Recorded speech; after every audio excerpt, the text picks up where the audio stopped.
Committee को 9 भेजा था, बिस्मिल्लाह करेंगे आप। ये कमेटी को वाइंड अप करें भेजें। ताकि बस एक आखिरी अर्ज मैं करूंगा आपको।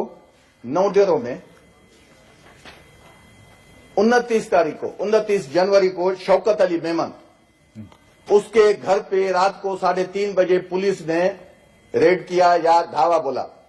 5 भाइयों समेत उसको अरेस्ट किया।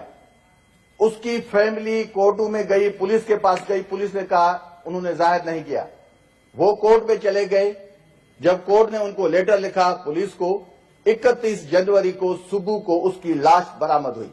उसको पुलिस ने इनकाउंटर करके उसको कत्ल किया। ये 9 डेरों की बात है।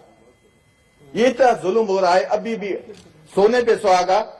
एक दिन बाद उसका एक भाई है, वो पुलिस कांस्टेबल है वहां, उसी पे एफआईआर उन्होंने काटी, सिर्फ इसे दबाव प्रेशर डालने के लिए कि आप ज्यादा इस पे आवाज न उठाएं।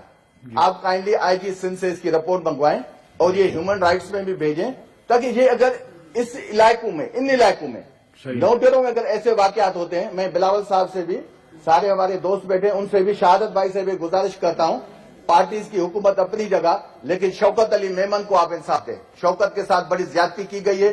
10 दिन से वो उन्होंने रोड पे धरना दे के बैठे हुए हैं। 9 डेरों की न पुलिस, न वहां की कोई पॉलिटिकल पार्टी, न कोई वहां के और नुमाइंदे उन्होंने इंसाफ। इसकी रिपोर्ट मंगवा लेते हैं, मेहरबानी। Thank you. रखें जी आसिफ किरमानी।